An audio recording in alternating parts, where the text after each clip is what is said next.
Another Firearm Freedom YouTube live stream. We are at number 22 now, which is crazy as always. Guys, I'm going to let everybody come into the live stream here. And while they're coming in, I can tell you guys where you can support the Firearm Freedom channel. If you wanted to know how you can do that, you can always check out the links down in the description. There are links to the Firearm Freedom Facebook, Twitter, and Instagram account.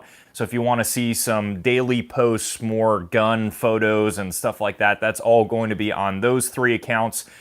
If you're interested to actually check out the Discord server, if you're more interested in like kind of a really cool forum that is a private type of forum where you can ask questions, talk with me directly, talk with any other Firearm Freedom Discord family members over there. They are a wild bunch, but they are awesome nonetheless. You can check out that Discord server link down in the description as well. We also do have a way that you can support the channel in a way of donations, which is the Firearm Freedom merchandise store, and then also the Firearm Freedom Subscribe Star account. There's not a lot of extra content on the Subscribe Star account, but with that being said, it gives you guys a way to donate even as little as like $1 a month and stuff like that. So if you guys are looking for a way to donate, you can do that if you would like. Guys, I mentioned this in the last live stream. What's going on, guys? Sam, hello and welcome. So I mentioned in the last live stream that I feel like each and every one of these live streams now in 2020 started them in 2020, but I feel like each and every one gets more depressing than the last one. And of course, this one got more depressing. Surprisingly, last live stream we were talking about the P80 factory getting raided by the ATF and kind of some things that were happening after that. And then quickly following that last live stream, we actually had just a crazy letter surface that's getting, not even a letter, really more of a rule change or a reclassification, allegedly supposed to help define to the public what actually makes a pistol into an SBR in the eyes of the ATF, and that got sent to the Federal Register on Friday. I believe it went live Friday morning, so that's what we're going to be talking about mainly in today's live stream and kind of how that looks moving forward, some things that are going to happen from that. I have a lot of people asking me questions about that.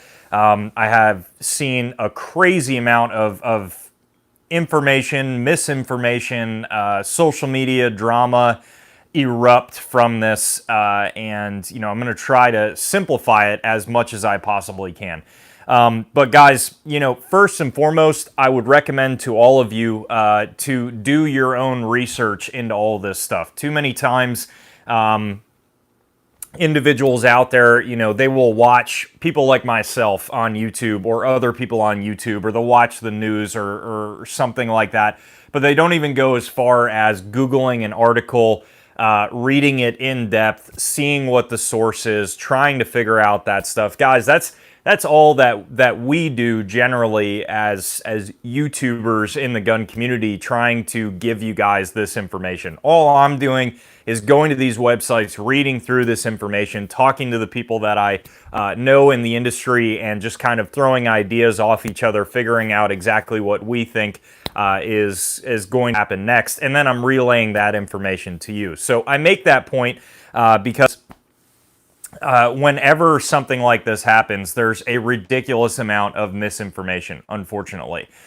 So whenever that happens, we see a flood of videos come out, and some of those videos are great. Some of them are providing just what you want to see, which is information, and a lot more of those videos are just being created for clickbait titles, being created for views, and being created for YouTube analytics, which is very unfortunate, because that alone really helps, in my opinion, shoot the entire community in the foot moving forward, because you're really only trying to boost yourself up in the social media game and really not trying to actually help the situation in any way, shape, or form.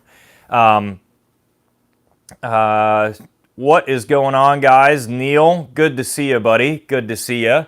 Wild Bill makes you wonder what's coming next. We're going to talk about that here in just a minute, man. I am the great Gunholio. I need my freedom gun hole. I love you guys. You need to interview Mr. Ted Nugent. That would be an interesting interview. I don't know if Mr. Ted Nugent would want to come on the Firearm Freedom YouTube channel or not, but GatCat, did you hear about Cheaper Than Dirt? They are being ordered to pay back $400,000 to customers who got gouged. I did see that article come out that Texas was actually suing Cheaper Than Dirt, having them actually pay back the money. That's something new. I didn't see that coming out, but I'll definitely have to look into that a little bit further. We were talking about it for quite some time that Cheaper Than Dirt is really teetering on the line of not just price gouging, but actually legalities with business law, because you actually can't just gouge to a ridiculous amount. There's a lot of weird little biz law things that a lot of people don't know, bait and switches, different things like that actually are not just down to, hey, we're going to lose customers, but actually to you could face legal charges as a business owner making those decisions. So yeah, I don't know who was in charge of Cheaper Than Dirt or who was making the genius decision to make those prices the way that they were moving forward, but that's going to probably wind up with somebody getting into legal trouble on top of their business completely just dying with all of that. So we will see. So yeah, let's move back to the pistol brace debacle. And a lot of I'll be honest with you guys, it was very difficult to actually find it in me, in myself, to actually do this live stream talking about pistol braces, because it has depleted me of all energy. Over the past week that this has been going on, I've gotten into many conversations with folks. I've talked to many of you guys that watch me here on social media, here on the Firearm Freedom YouTube, actually know me in person, as far as I'm your friendly local neighborhood gun shop person. So many of you guys talk to me on a face-to-face basis, and I can't tell you guys how many conversations that I had about the pistol brace debacle, and I think it's very unfortunate. And again, all of that led to it being very difficult for me to make this live stream and actually come on here and talk to you guys, because it's just very depleting sometimes.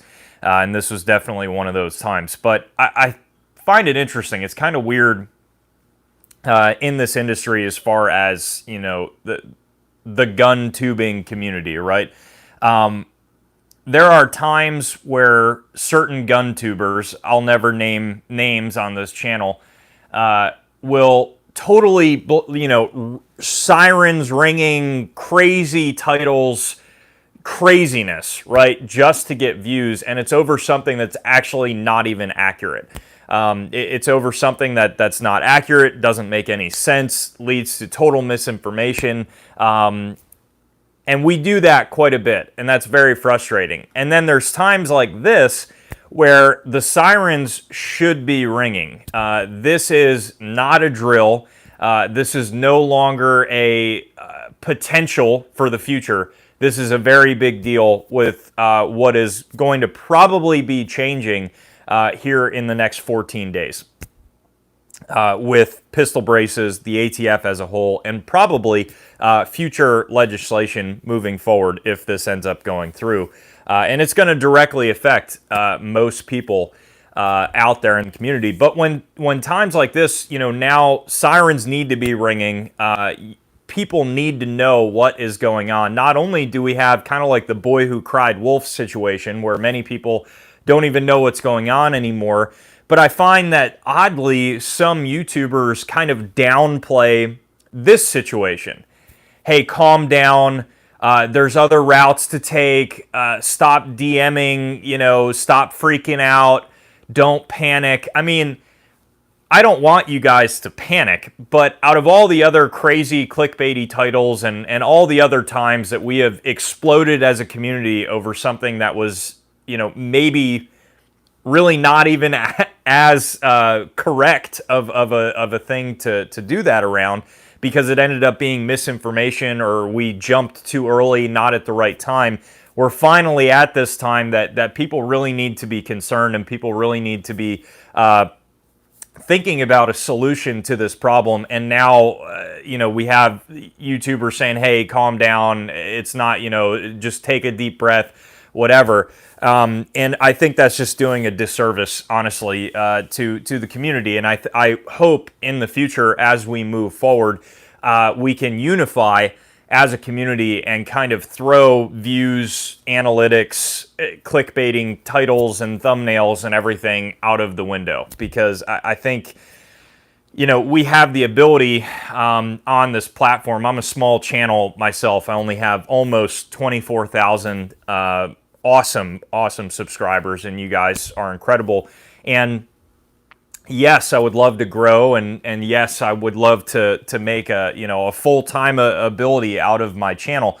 But I also want to provide you guys with information, with proper information, and I want to help you guys be able to use that information to make more decisions and better informed decisions moving forward. That's why I started this channel. That's why I started doing tabletop reviews, because I would go out, and I would look for a review on a gun because I wanted to spend my hard-earned money on it, and there wasn't one. So I thought I could, maybe give that a shot. So enough of a rant about just all the craziness in the community. It's just that irked me a little bit because I saw that the past week. And I do agree, you should not just panic and, scream from the rooftops and run around like a chicken with its head cut off, not understanding what to do. But I think many of you should understand just how serious this one is.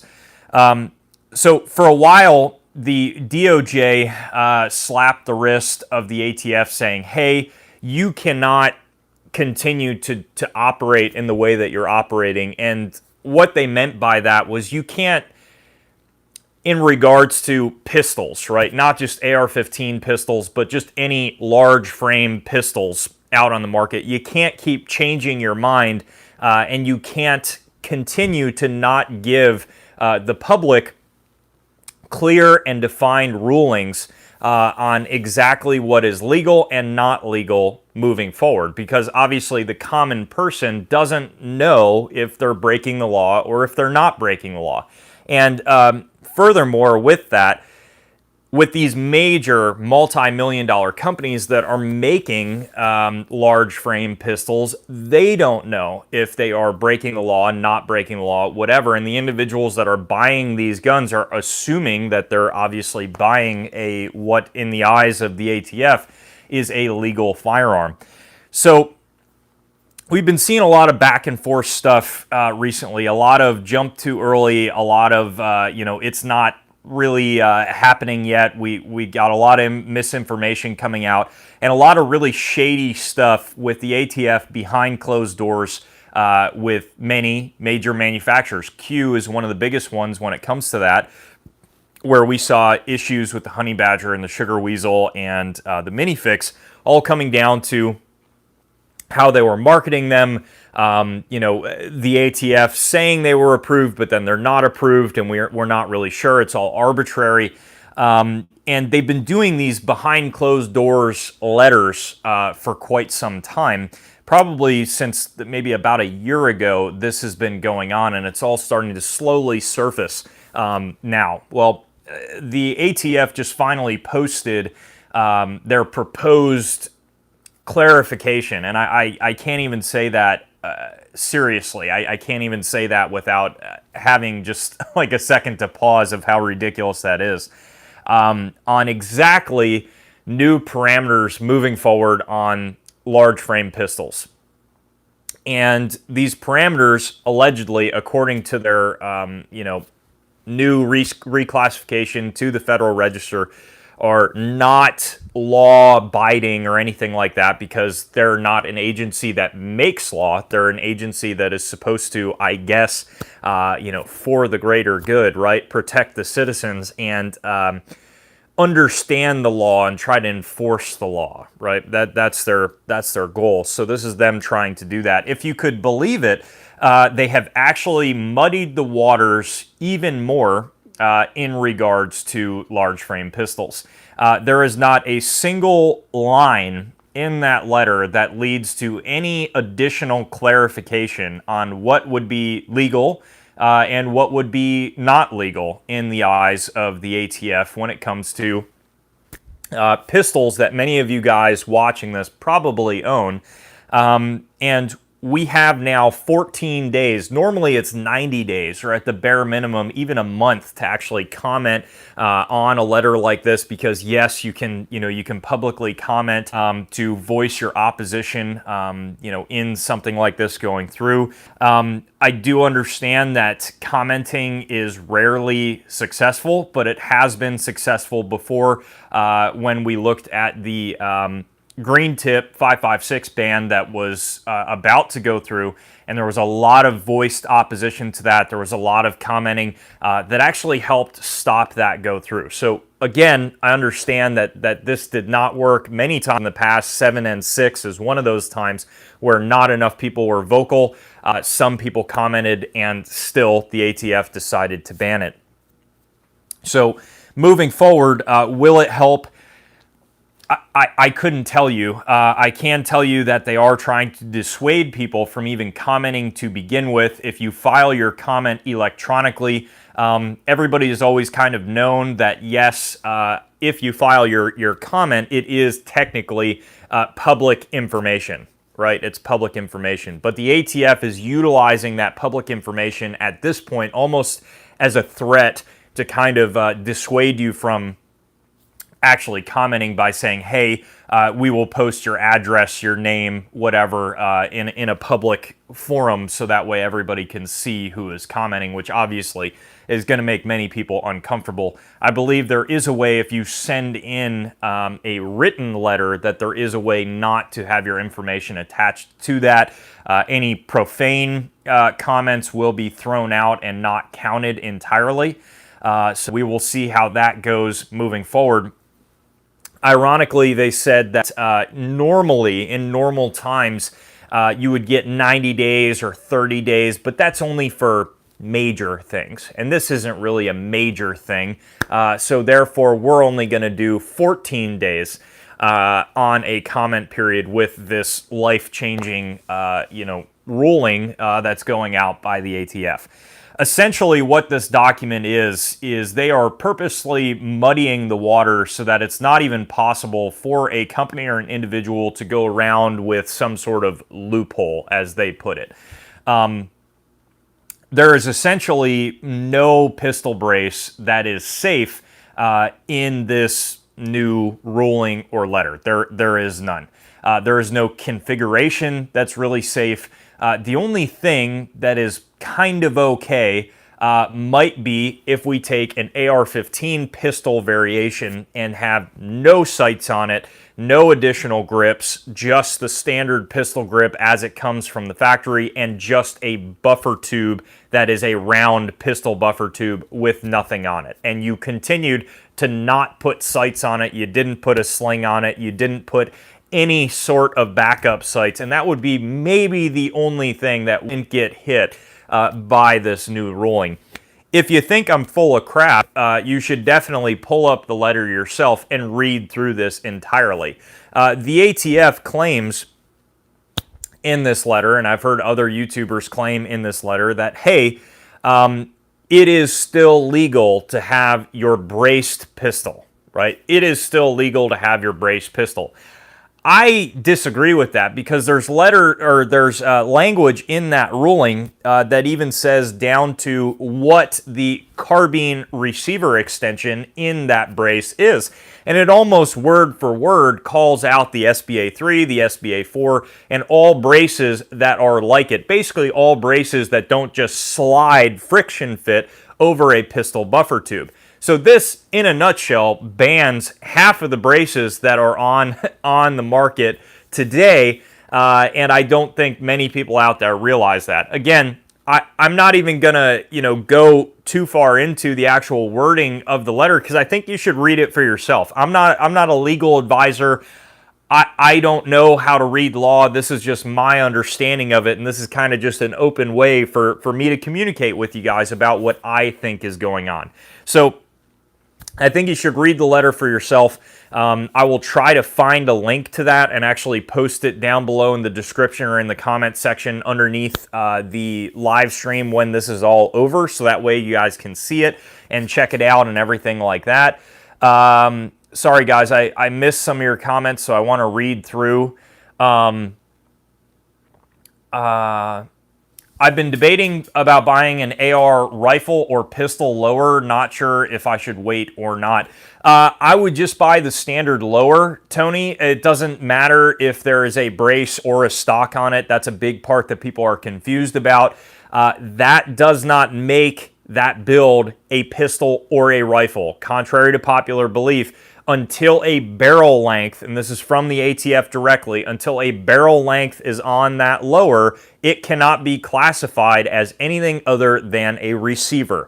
That is current law and everything that is going on in gun shops. There's many gun shops out there that are not accurate in this in any way, shape, or form. It cannot be defined as a rifle until a barrel length is put on, stating that that barrel length is 16 inches or greater. If it's less than 16 inches and you do have a stock and you Form 1 it, obviously before that stock is put on or before that upper is put on, that receiver might end up being a short-barreled rifle. If you have a brace on there but you throw a 16-inch barrel on there, then obviously you don't have a pistol, you now still have a rifle.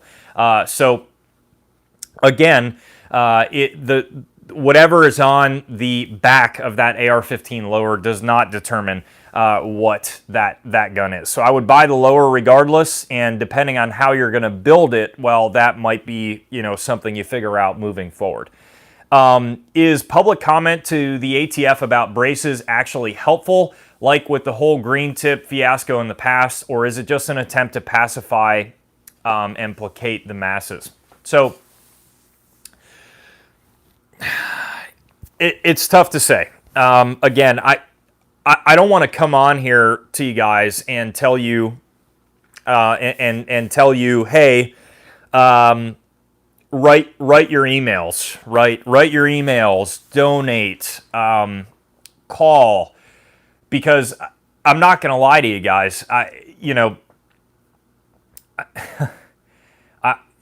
It's very unfortunate because here on YouTube, people like myself, we have to tread somewhat carefully as far as the things that we say, and I think this is one of those times for each and every one of us here on YouTube.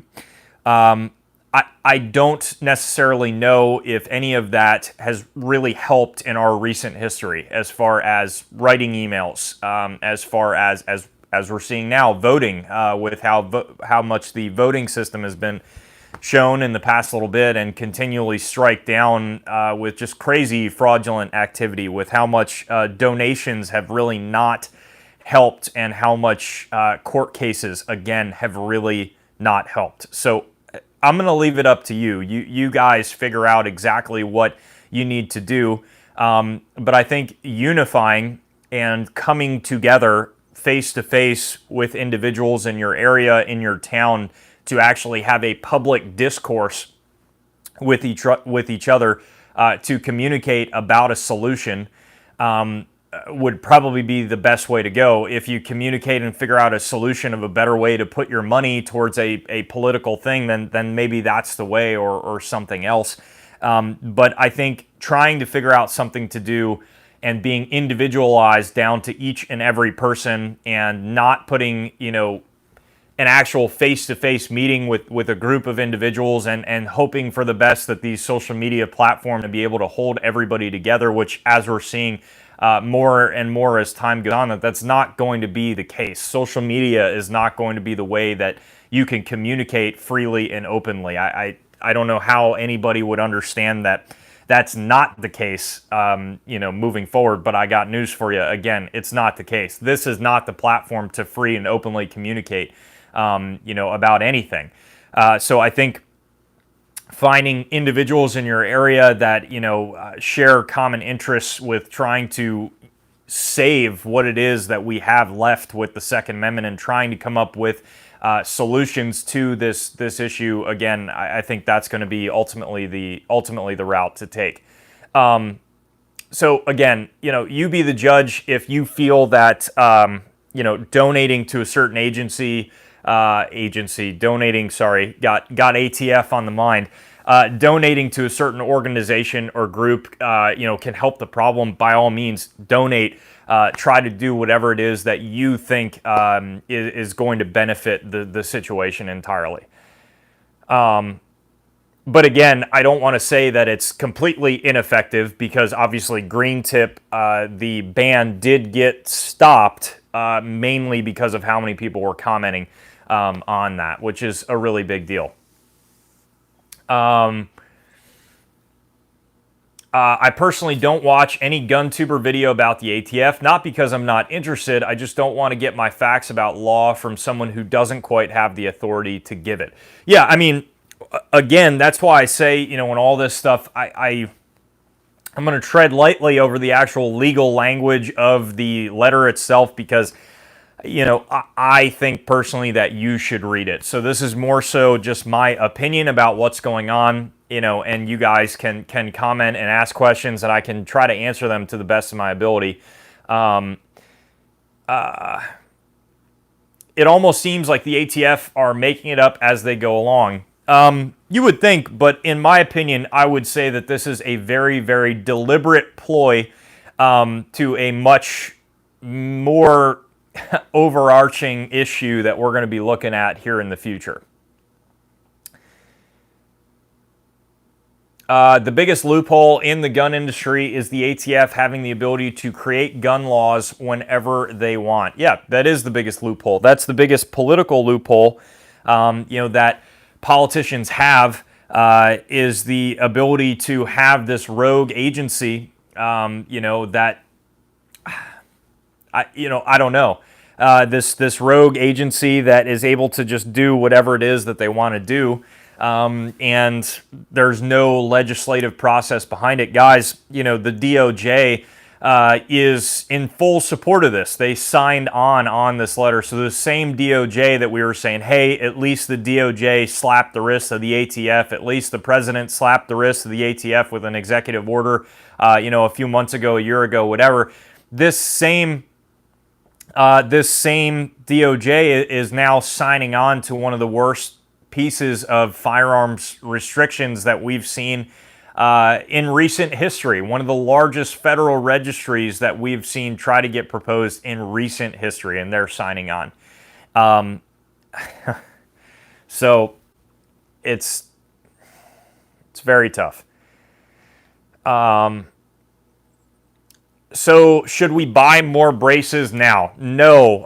Wild Bill, that would be the very last thing I would be buying at this point in time. Guys, you got to get this through your mind here. If they successfully pass this through, okay, and they successfully are able to say, hey, things like having rifle sights on your gun, things like an arbitrary overall weight, mind you, a weight that they do not state in the letter that prevents the gun from being shot one-handed. Obviously, nobody at the ATF has seen how anybody shoots a standard Glock 19, Glock 17, any other standard pistol that's out there on the market, but that's neither here nor there. If this comes through, that the overall weight is going to affect the gun, that the brace itself, if it looks like a stock, if it's on a carbine buffer extension that could also be used on a stock. If it has a certain size magazine that again increases the overall weight, that is not determined. If it has an additional grip, mind you, they've gone away from using the term vertical grip. Now they just say grip. Is that an angled vertical grip? Is that a just standard vertical grip? We have no idea. We have absolutely no clue because they do not state it.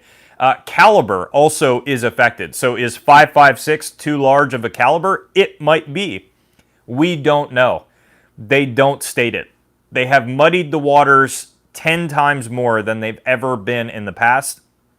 So no, now is not the time to buy braces because quite frankly, if this goes through, there's a good chance that they are going to view the brace you just bought as a stock regardless. So at that point, why wouldn't you just buy a stock? Because the penalty is going to be the exact same. You know, so that would be the last thing I would be panic buying, because if you're panic buying something that they are going to now deem a stock, there's no reason to have it versus just having a stock. Because, again, the penalty would be the exact same. So that would be the last thing I would be panic buying right now.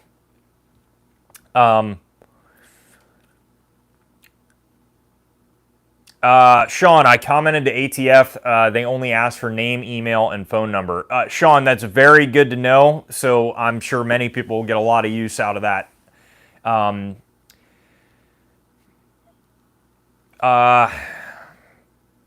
There's a trend of 13.7 and 13.9 inch barrels with a muzzle device rifle build, shortest you can go on a rifle without getting into SBR territory.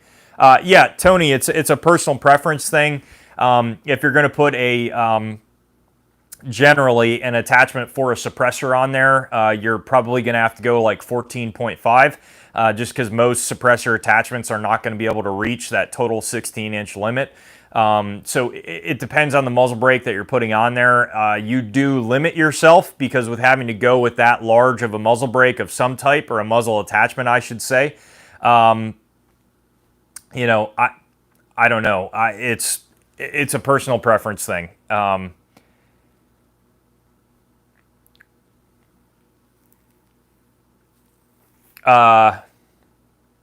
When we say come together to communicate about a solution, I hear is form a local militia and begin preparing together legally and tactically for when the proverbial line has been crossed, but that's just me. Doc, again, man, you know, and here's the thing, guys. Like I said, a lot of people post comments on here. A lot of people like say crazy stuff that there's a lot of times where I'm like, you know, but social media, you know, YouTube, everything like that is not the place to do it.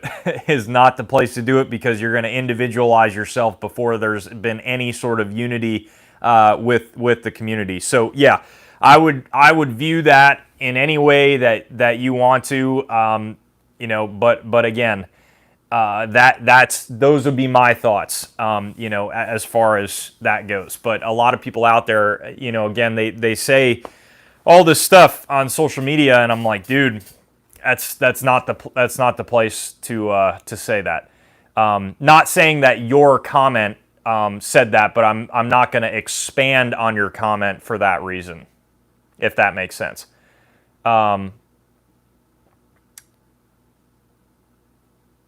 John, you asked me to remind you about the marijuana question on a form 4473. It says marijuana use can make you ineligible to possess a firearm. With all these states legalizing marijuana, it is a problem. Yeah, thank you, John, for reminding me about your question. I really appreciate it. So yeah, to answer that really quickly, it does not matter whether or not that individual state has legalized marijuana for recreational or medical use or whatever. It all comes down to actually federally. If federally it is deemed legal, then they can take that question off the 4473. Until that point, if you get a medical marijuana card, it actually makes you a prohibited person, believe it or not, with firearms, which is completely unconstitutional and ridiculous, but yeah. So hopefully that answered your question.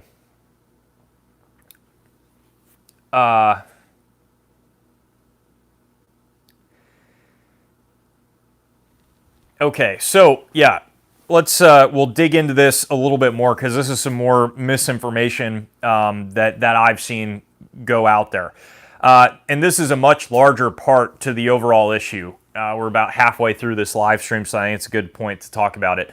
The big curveball that nobody saw coming with this one is they said, "Hey, we're gonna throw you a bone here," as the gracious people we are at the ATF. They said, what we're going to do is if you have a large frame pistol that you think may or may not meet the new arbitrary description that we have given you no clarification on whatsoever, don't worry. What you can do is send a photo of the gun in the exact configuration that it's going to stay in, brace and all. Low power variable optic, whatever, it doesn't matter. You can send a photo of it to the ATF and register it on the NFA free of charge, free of the tax stamp. I don't think anybody saw that curveball coming. Maybe some people did. What does that mean? Wow. So there's a lot of issues here going out with this. The big issue with that free tax stamp, okay?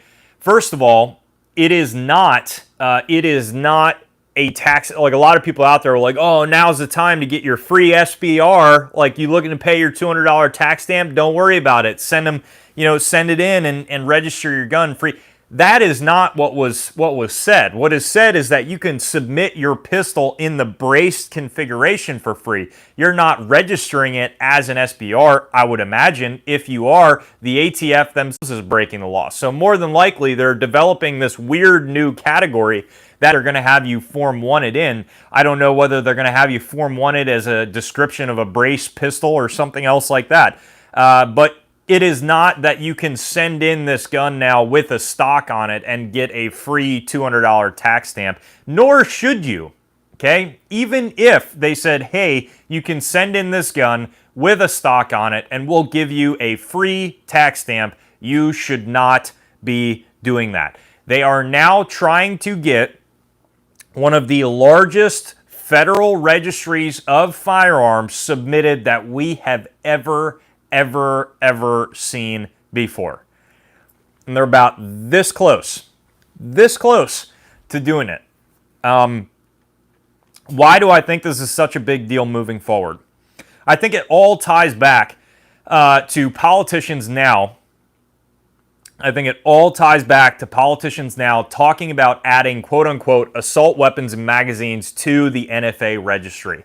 I thought that was the most odd thing. I've talked about it here on live streams, how odd it was that you had people like Joe Biden posting on his campaign website that he wanted to add these things to the NFA registry. Me and my friends in my circles were throwing this idea around forever for the past year, trying to figure out why they would propose that. Why? It doesn't make any sense. No politician before them, at least more recently, has talked about adding these firearms on the NFA. In fact, most politicians have no idea what the NFA even is. They have absolutely no idea. So I thought it was incredibly odd that more politicians more recently were talking about adding things to the NFA registry, right? I thought that was odd. And as we saw with more recent modern news articles finally publishing what the Biden administration wants to do in regards to adding firearms on the NFA, and you started seeing titles like, hey, Biden's gun plan proposes 2.2 billion or million or whatever, a lot of money in tax to gun owners to be able to register their firearms on the NFA, right? And obviously the common person, even these news articles are showing that, hey, even if somebody wanted to comply, at this point, don't know why you would want to, but at this point, even if somebody wanted to comply, there's no way financially for the average person to comply, even if they wanted to, right? And that's what the sticking point was for all of us. And we started trying to throw around a way like how are they going to get around that? Because obviously nobody's going to comply with that. Nobody's going to have the money to comply with that.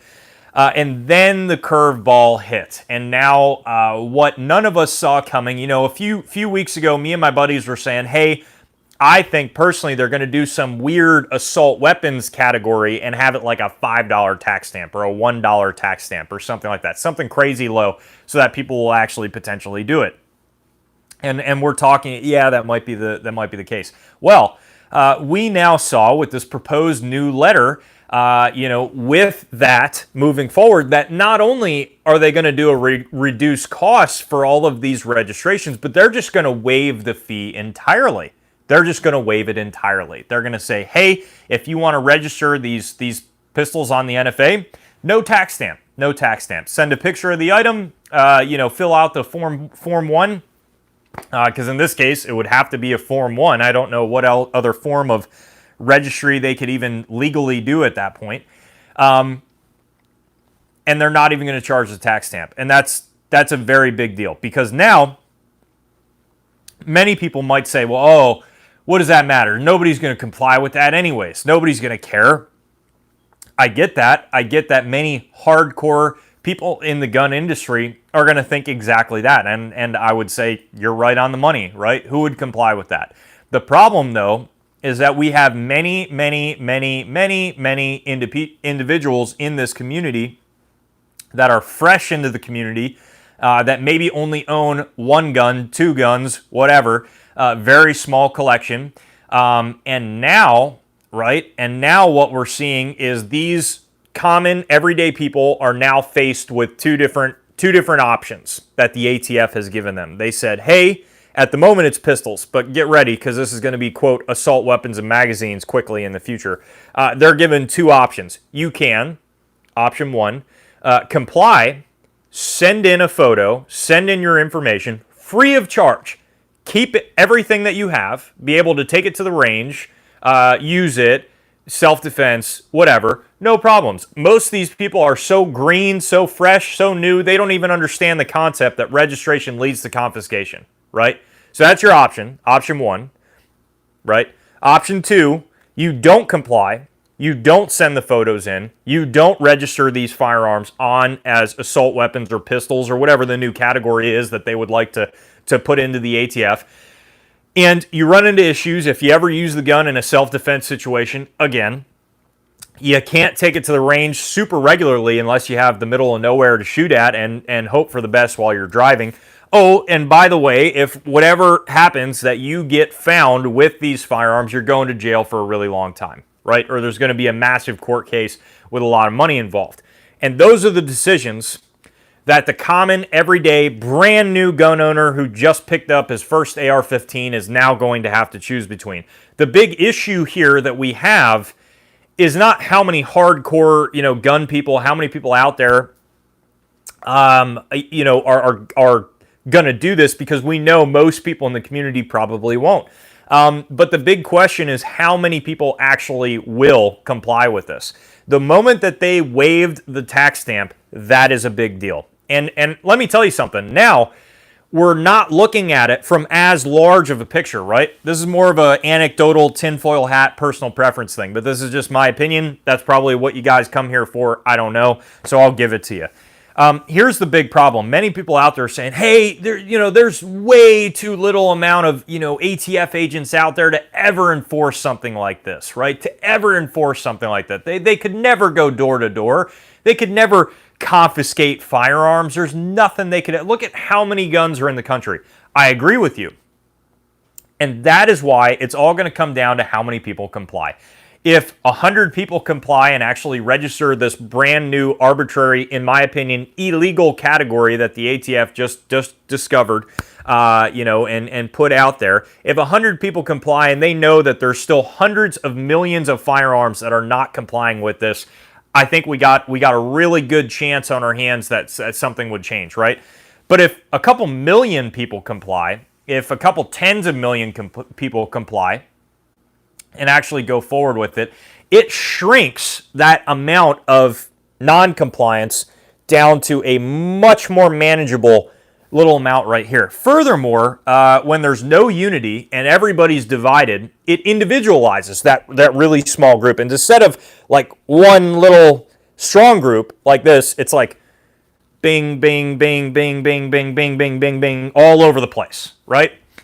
And to go even branching off more than that, now all of these people with non-compliance are just crazy people with non-registered weapons, right? Like all over the place. So now whenever somebody gets raided, whenever somebody gets just, gets everything taken, gets their door splintered in, whatever else, now the news story is no longer like legal gun owner gets guns taken. It is crazy individual with hundreds of non-registered guns, taken in. It makes it so much easier for the media to demonize and criminalize that individual more than they already do, if you could believe that.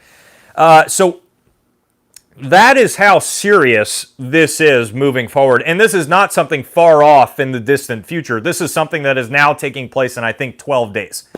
No, I think it's actually 11 days now that this could potentially go through. And this is the snowball effect, mind you, that mainly all started from the bump stock ban moving forward, because this is where the arbitrary decisions got us. So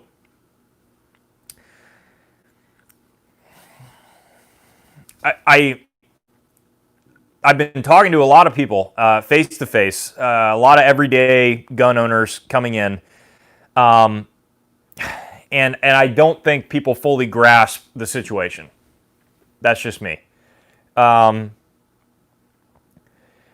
free tax stamp is going to let them know where to come pick up all your firearms when Joe bans all semi-automatic rifles. Well, yeah, so the interesting thing is once all the non-compliers that are shrunken down in this hypothetical situation to a very small individualized group, once those are shrunken down, well, now everybody that was complying before, well, we have everything. We know exactly what they have. We know where it is, whatever. Now, one could argue that obviously they could do that right now. But it is a little bit more difficult for them to do that right now. So since when does the ATF make laws? They don't. They should not be.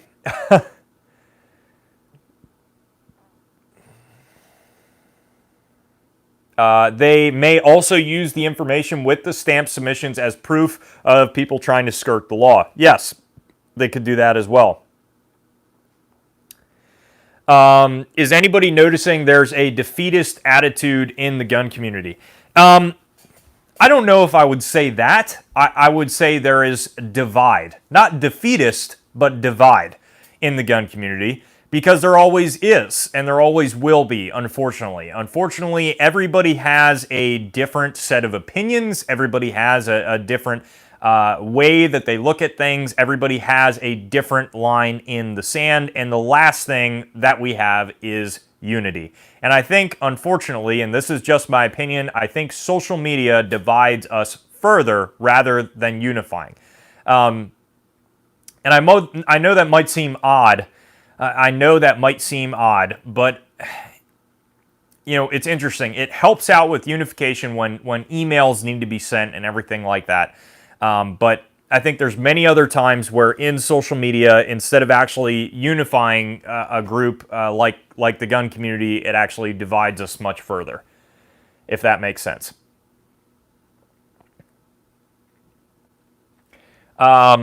Riding the Wave, watched a few of your videos shooting HK pistols between the HK45 Tactical and the USP45 Tactical. Which one do you like better and why?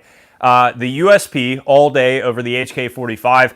Personal preference thing. The HK45 is cool. I just think it has some drawbacks. The mags get a little bit sticky. It doesn't feel as slim in my hand as it's really advertised compared to the USP. So I don't lose a lot with going to the USP, but I do gain a couple of extra rounds. I like the larger capacity, but with that being said, I do like the rail on the HK45. I've been getting a lot of these questions more recently about those two pistols, so you might be seeing a versus video coming out in the future about each one of those guns. Neil, register and then they come calling. Exactly.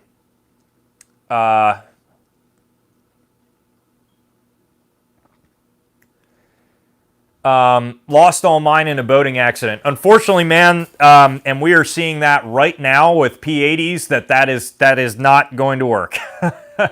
I don't mean to be crass about it, but I can't tell you how many times that I've heard that in the gun shop, more recently, like, sinkhole, boating accident, whatever.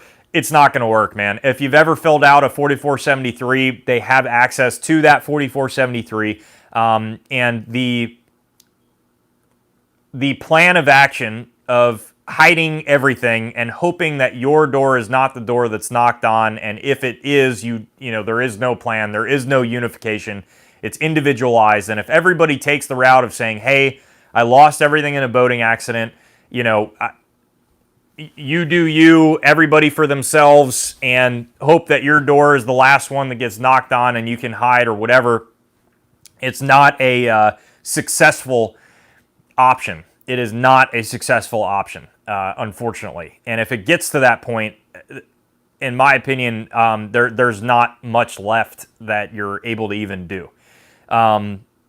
So yeah, as far as I'm sure many of those people that that bought those Polymer 80 buy, build, shoot kits off P80's website, many of those people probably thought they would be the last ones with a knock on the door from the ATF saying to hand over everything that they had, the last ones, right? And now here they are, they're one of the first. And I'm sure many of those people probably thought, hey, I'll tell them I lost them, or I'll tell them I sold them to a buddy.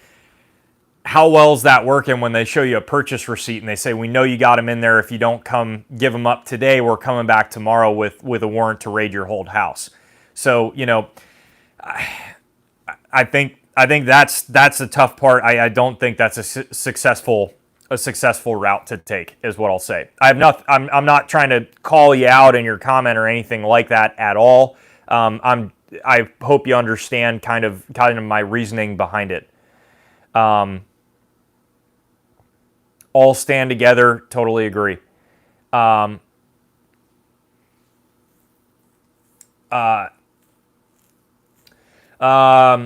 being, Doc, I understand what you mean about social media not being the platform for communicating about unification. What is Clubhouse at the range, firing line at the range, local gun shop? I think it all depends on your area, who you have. I don't think any electronic source at this point, no matter what it is, no matter how many security setups and bullshit people set up, I don't think any of that is actually secure in any way, shape, or form. Nor do I think that's a wise choice to take. So I think it all comes down to your area. Exactly what you have at your disposal. In your area.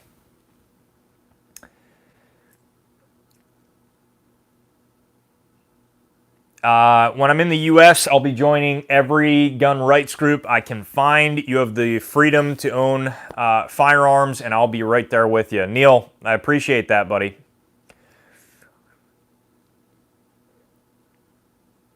Sean, I'm about one step away from terminating all social media except YouTube, Patreon, and locals. I canceled IG and Twitter a month ago.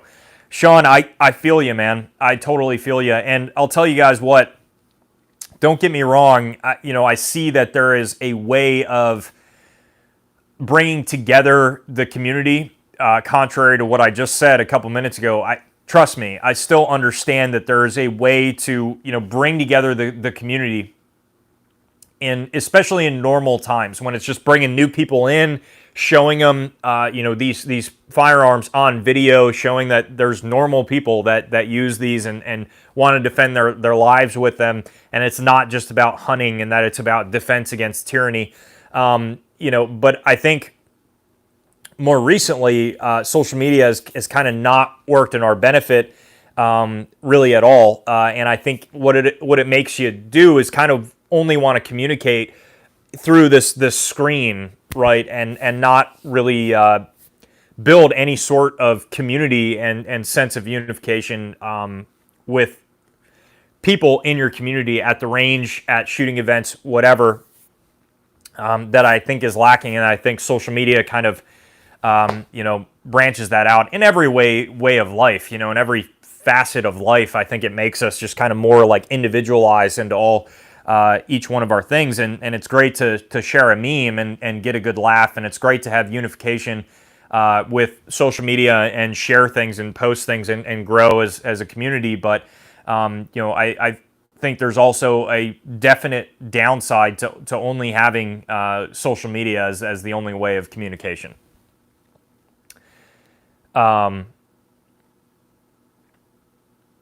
Tony, have you gotten to handle the Shadow Systems pistols? I'm very happy with mine. Yours looks great, by the way, and shoots like a dream. I have handled them quite a few times. I have never actually shot one, but they've always seemed great, to be honest with you, for the price point that they come in at. I think they're very, very hard to beat.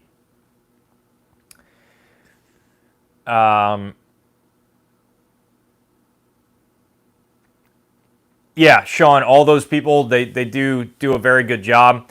So, there's a lot to this. There's a lot to this. I think I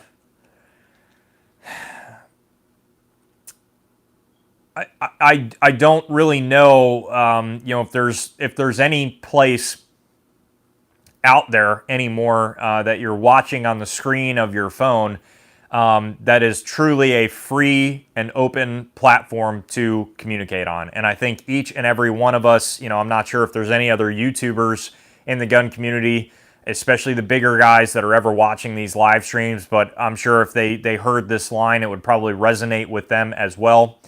I think there's many things that if this was a free and open platform of communication and we had the true freedom that we should be granted to say whatever it is that we would like to say, that I think there would be a different tone. I think there would be, different conversations being had, especially with the much larger guys with a way bigger following. And the reality of it is that is just not this is just not the platform of free and open communication. It's just not. It's just not, and it's never going to be, and it's just going to continue to get worse. I think, if you want my honest opinion, I think it's very important for big organizations like Firearms Policy Coalition and Gun Owners of America to get into the courtroom battles and use the funds that they're given to actually fight these legal battles, right? I'll be honest with you, most of it has not seemed that successful, honestly. I feel like consistently we have only lost miles and miles, and we haven't even gained back an inch. We've gained back nothing. So I don't really know, maybe these court battles and everything have just prolonged the inevitable.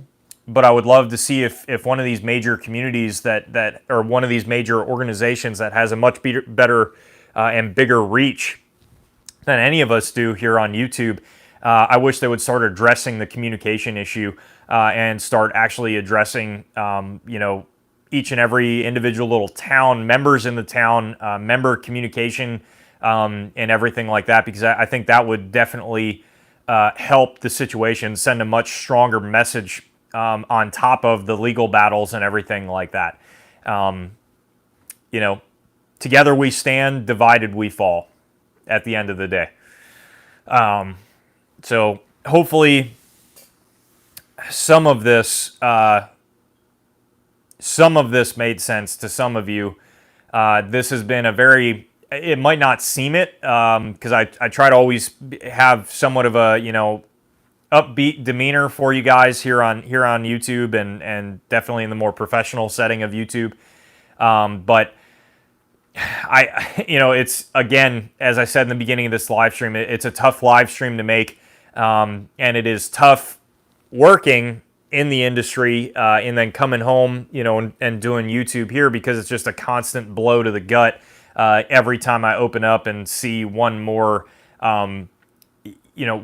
shove by the ATF for doing nothing wrong, and for trying to just exercise a God-given right to protect yourself and also against other individuals trying to do you harm, and first and foremost, tyranny from a tyrannical government. So, you know,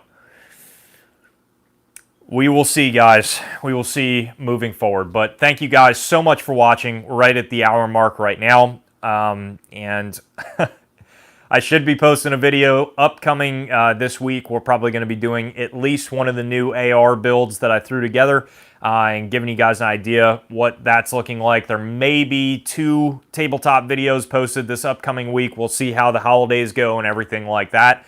But stay strong, guys. Just try to keep your head up as much as you possibly can. But understand the seriousness of the situation. Don't blow it off. Don't let it roll off your back and say, hey, this is not going to affect me. Hey, I'm going to, hide all my stuff. Hey, I'm going to, lose everything and hope that my door doesn't get knocked on. Because if we do that, I fear that everybody has already been defeated. And I fear that there's nothing left. There's nothing left. So thank you so much, guys. As always, check the description underneath and let me know. Comment down below. That always helps out these live streams. Let me know what you thought of the live stream. And as always, stay tuned for more great videos coming soon.